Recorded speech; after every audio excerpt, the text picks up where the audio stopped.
William, are you ready to party? Oh, Judy, it's fall. Of course I'm ready to party. No, there's a party happening later today. And we're going to tell you all about it next on Garden Time.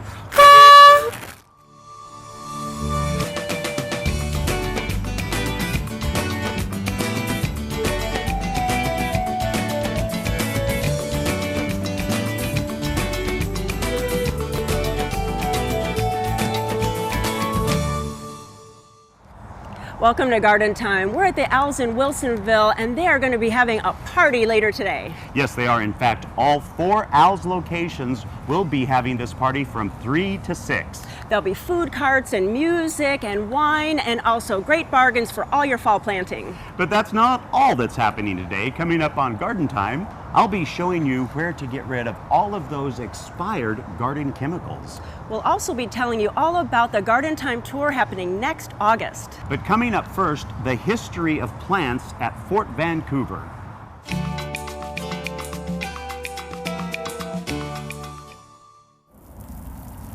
I'm in Vancouver today at Fort Vancouver, and actually in the interpretive garden, and I'm with Elaine. And Elaine, what is the interpretive garden here? Why is it called that? The reason that we call it the interpretive garden is, for one thing, it's not actually in the location of the original historical garden, and also it's not at quite the size. The size of the historical garden would have been about 8 acres. So this is what we have created. Actually, it's been volunteers that have created this garden, and they maintain it. And it's to represent to the public what the different plants were that were growing in the historical garden. So it's something that we use to interpret to the public, but it's not really a recreation of the original garden. Right. And you know so much about this because you're actually an archaeology person for the Park Service, which I never thought that there was a division of that. So that's so interesting, and that you know all of this history. So who was here first that used this garden? Well, this garden represents an element of the occupation of the Hudson's Bay Company, a British fur trading company, that arrived here out in the Pacific Northwest in 1825, and they continued their occupation here until 1860.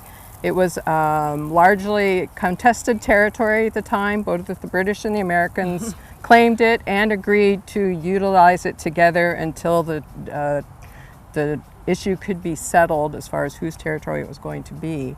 And actually during the time that he was here, the garden was referred to, the original historical garden was referred to as Dr. McLaughlin's garden. You had to have permission to enter Dr. McLaughlin's garden. We're talking about an early Victorian period, essentially. And this was something that was typical of gardens at that time. It was not unusual. So Elaine, you actually did a research project here about the flowers in the garden. So what did that entail?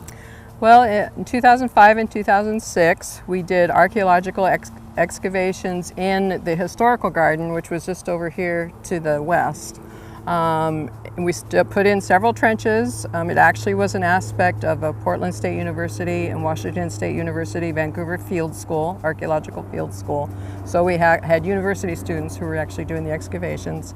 And there's been a lot of activity on that space since it was a garden. So we didn't find definitive things on the landscape, such as beds and paths and hard landscaping and things like that represented the garden. But what we did find just in the sediment itself was pollen that indicated to us several plants that we hadn't known from historical documents had been grown in the garden. And the one thing that's nice about garden plants is the pollen is heavy. It's insect pollinated rather than wind pollinated. So we also could determine exactly where those plants were being grown.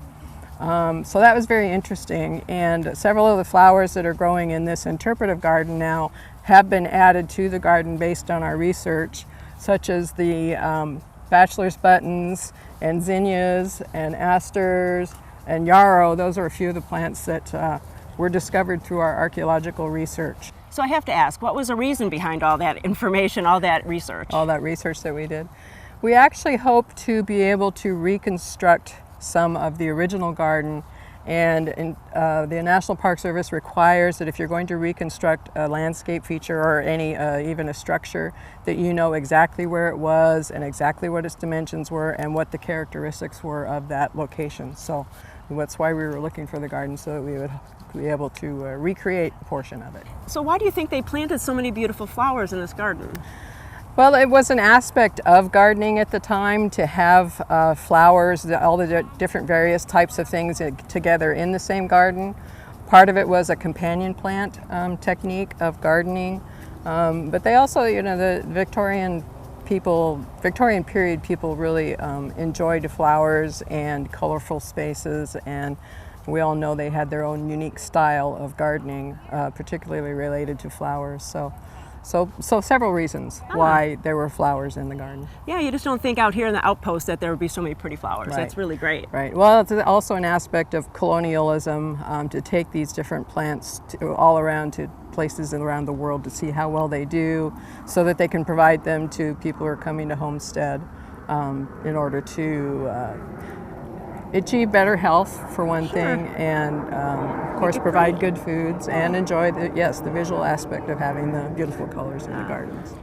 You really have to come out to see this beautiful garden and the Fort Vancouver site. So for more information, please go to gardentime.tv. We'll click you over to the Fort Vancouver website and you get all the information about this whole historical site.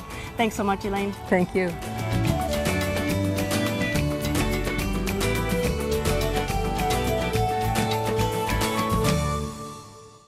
Garden Time is brought to you by Capital Subaru, your way on the Parkway.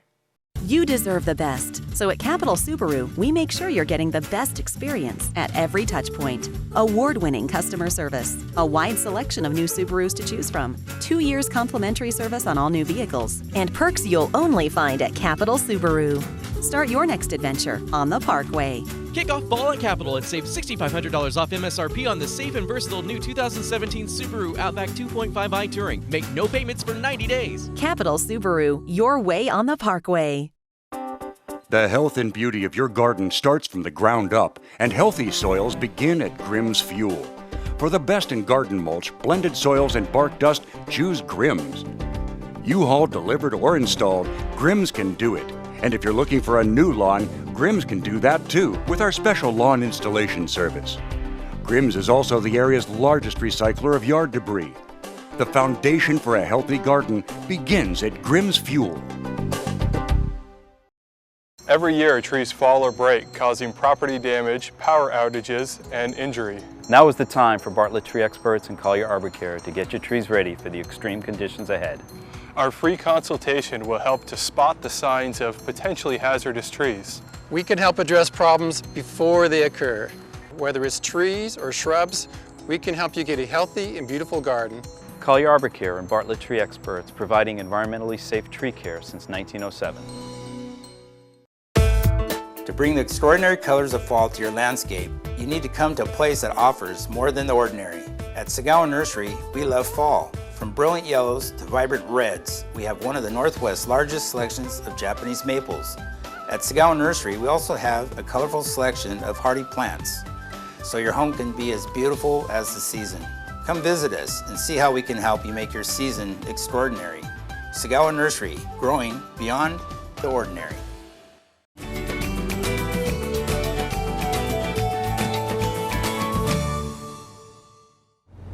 Well, I am at a very interesting new business today in the Portland area. I'm with Evan from Imperfect Produce. I love that name, and it really tells what you're all about. So explain it. Imperfect Produce was born 2 years back in the San Francisco Bay Area. Started out as a company with the mission to end waste, produce waste. We consider Imperfect Produce to be two types of imperfections. Those of you who are backyard gardeners understand that not everything that you grow turns out to look like it looks at the supermarket, exactly. Right? Like it has the perfect shape, the perfect size, it doesn't have any scarring. So really Imperfect Produce encompasses all the fruits and vegetables that kind of don't make it into that number one specification. So they have scars, they maybe are a little bit misshapen, sometimes they're too big, sometimes they're too small. Another thing that we consider imperfections is we oftentimes work with farmers, local marketing companies on oversupply.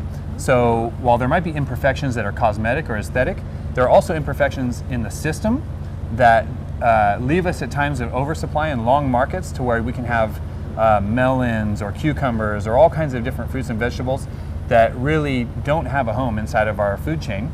And so we're able to step in, source some of those commodities, and bring them to the customer at a really relatively competitive price.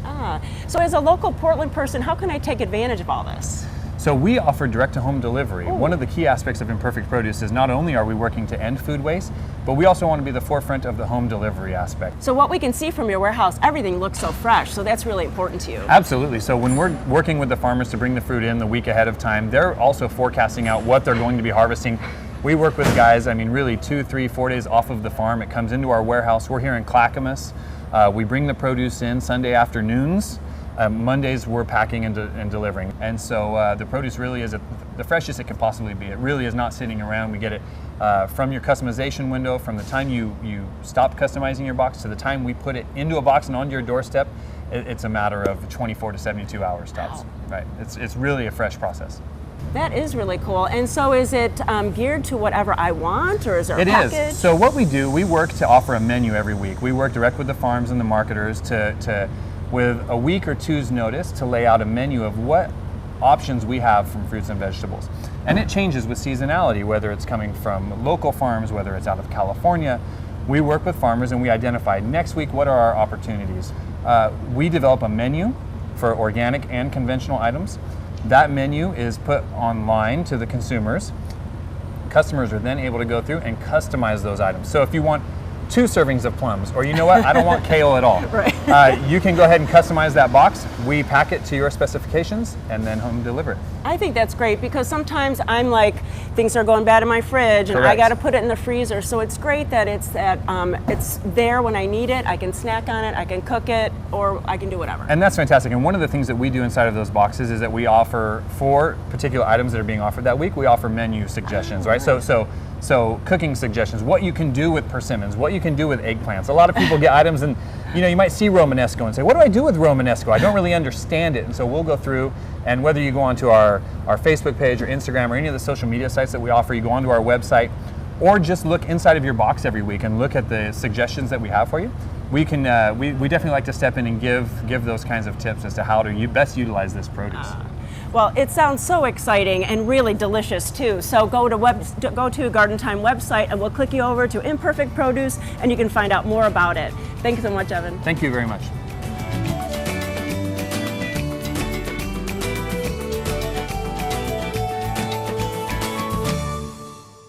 Garden Time is brought to you by Portland Nursery, a passion for plants, a nursery for plant people.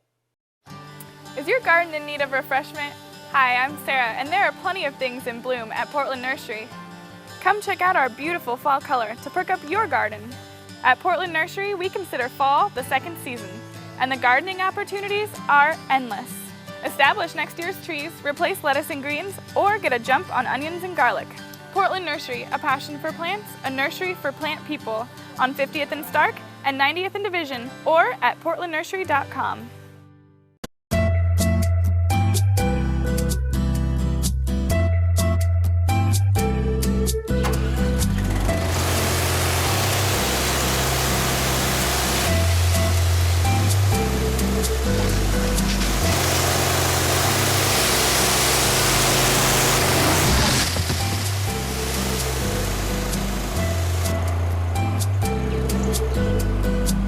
Fiberon. Deck it right the first time.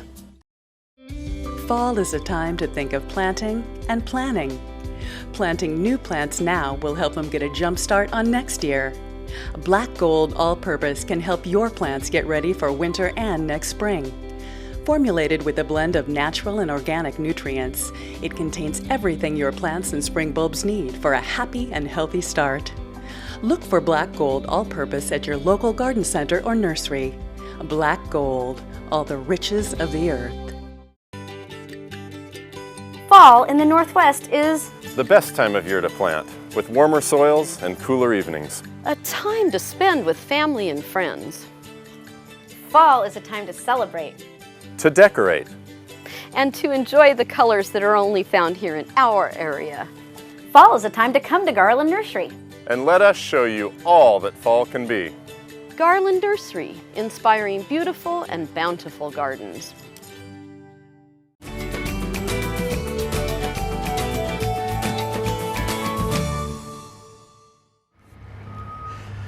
So So I am standing here with Paul, and Paul is from Metro. And so, Paul, first of all, tell me what it is you do at Metro.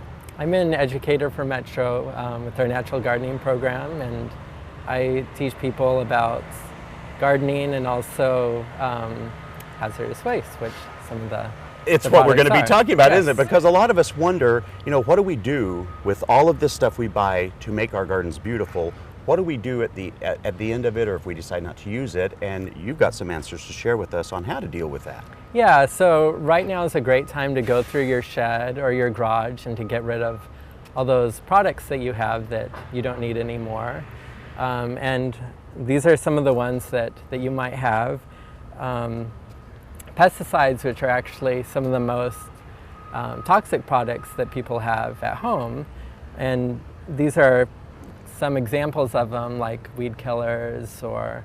And so then I know that in my own garage, I do have collections. Sometimes it's because something new came out and I want to use that. Sometimes it's just because I forget where it's at, and so I get another one. And eventually they go, past their prime thing. So I want to get rid of them, but I want to get rid of them wisely. Yes. And so I try to always follow labels, but you guys have this place specifically set up to handle this kind of stuff, right?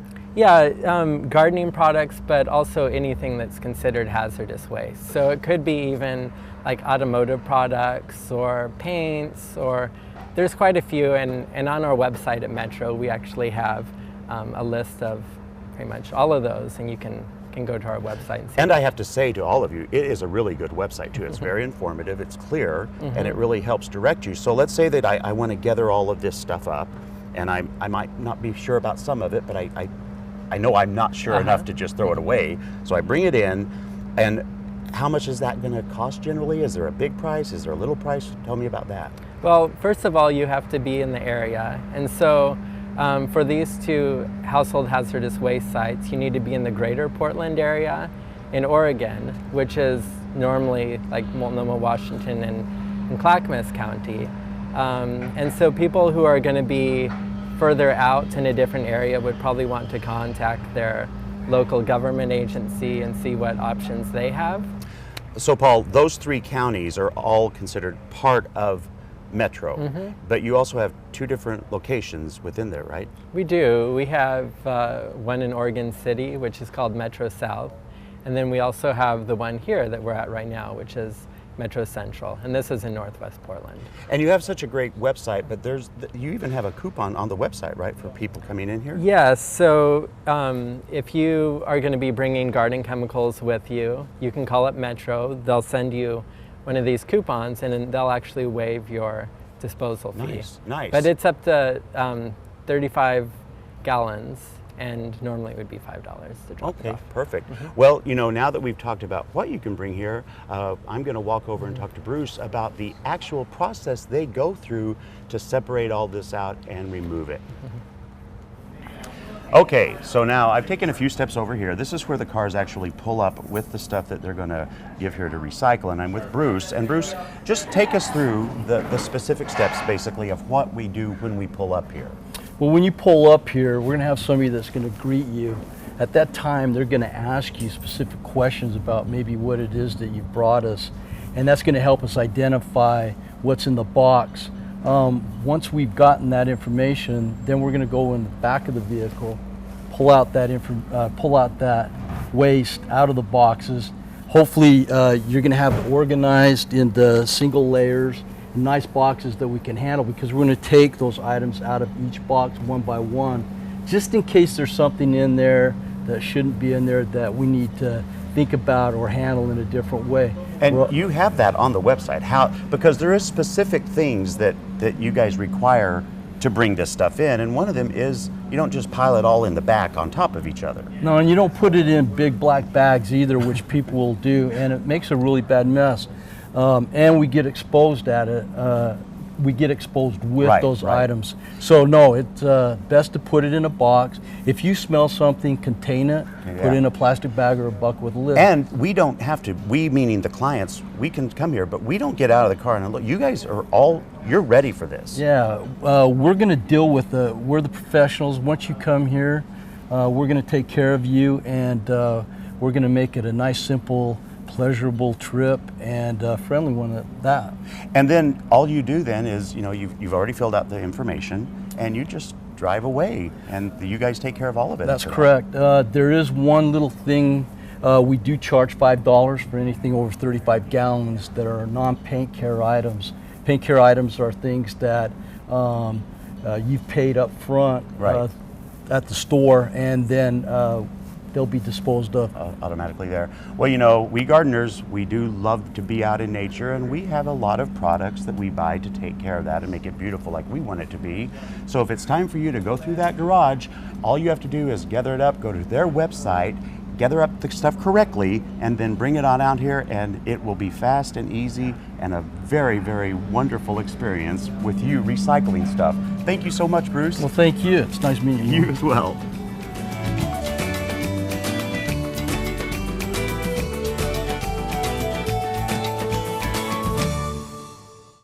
Welcome to Blooming Junction, where it's easy to connect with nature. At Blooming Junction, you'll find beautiful, healthy plants, good, fresh food, and a place to regain peace and calm in your life. We have an unsurpassed collection of unique and distinctive plants and the expertise to help any gardener be successful. And we feature blooming advantage plants. Come check out Blooming Junction for an inspiring experience in the garden or in the kitchen. Blooming Junction, offering quality plants for beautiful gardens. Walking into Standard TV and Appliance is immediately an awe-inspiring moment. Not only are there vast displays, but there are functioning kitchens. To be able to stand in a kitchen setting and look at appliances and touch them and feel them and see how they work is a huge benefit for us. Whether it's a contemporary kitchen or whether it's more of a classic setting, it gives people ideas and gets people excited about the finished product. Since 1947, we set the standard. Standard TV and Appliance. Have you ever wished you could say, I built that? At the Northwest College of Construction, you'll learn how to build a home from start to finish. Fully accredited, our school offers the only residential carpentry training program of its kind in the Northwest and is supported by the Home Builders Foundation. Keep your day job and learn how to build on the weekends as you acquire lifelong skills and launch your career as a builder. But hurry, class starts September 23rd and is limited to 12 students. Find out more and register online at nwcoc.com. Locally grown, fresh from the farm, stylish and sustainable. Your dream yard starts at Al's Garden and Home. Our biggest sale of the year is on now. You'll find huge discounts throughout the store. Save big on perennials, trees and shrubs, houseplants, and more, including patio furniture and pottery. Don't miss it. Our biggest sale of the year is on now. Al's Garden and Home in Woodburn, Sherwood, Gresham, and Wilsonville.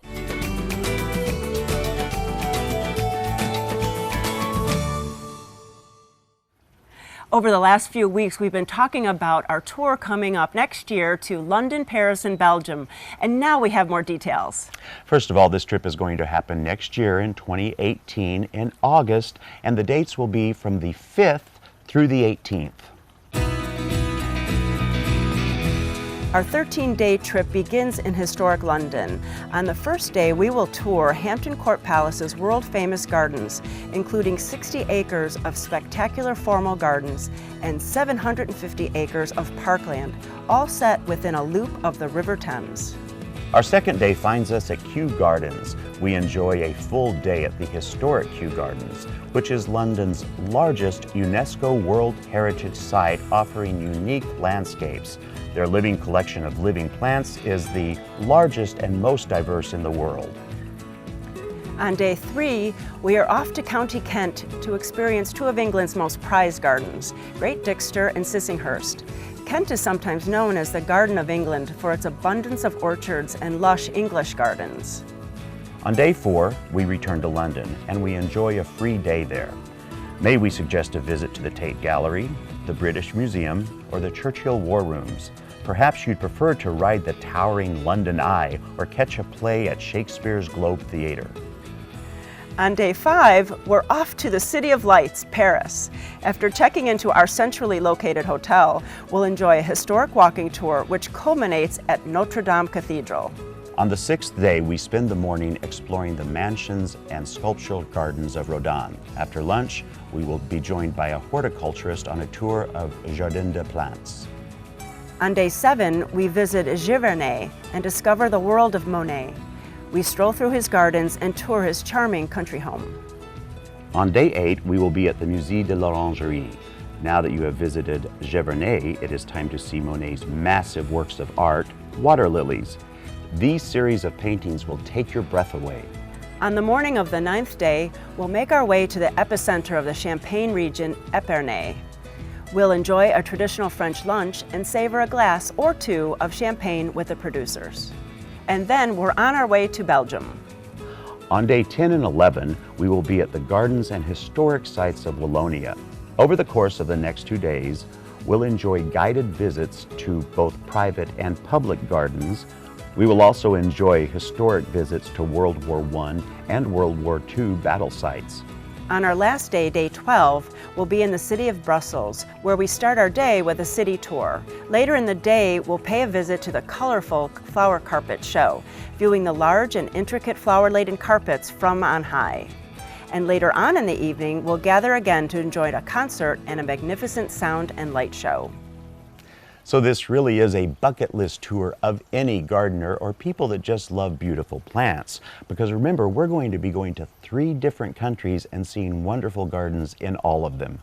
Now this is really an affordable tour. We have seen tours of this caliber upwards of $10,000, but our tour will be under $7,000. And if you sign up right now, you can save $300 on that price. Simply go to the Garden Time website and click on the Garden Tour icon in the lower right hand of the page. There you'll find a registration form to fill out. So if you've joined us on a Garden Time tour before, you already know how much fun we have and how many great gardens we get to see. We look forward to seeing you next year in 2018.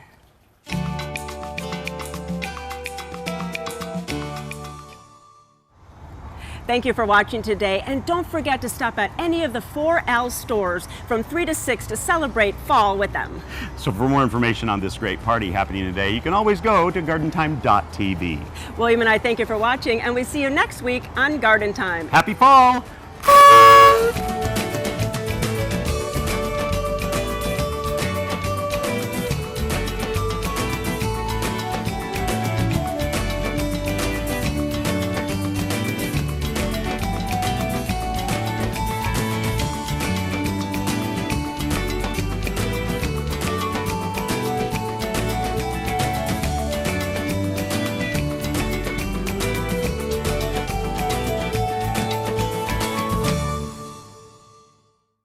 It was the summer of my freshman year. I was 14 years old when I got really interested in doing a Kidstarter project, and I decided to help out 150 kindergartners by raising a school supply drive. A lot of kids, they feel like they can't make a difference, but really any kid can make a difference through Kidstarter. Kidstarter mobilizes students to make an impact for issues they care about, providing them with resources and coaching to impact local and global causes. Kidstarter, developing future leaders through service and action.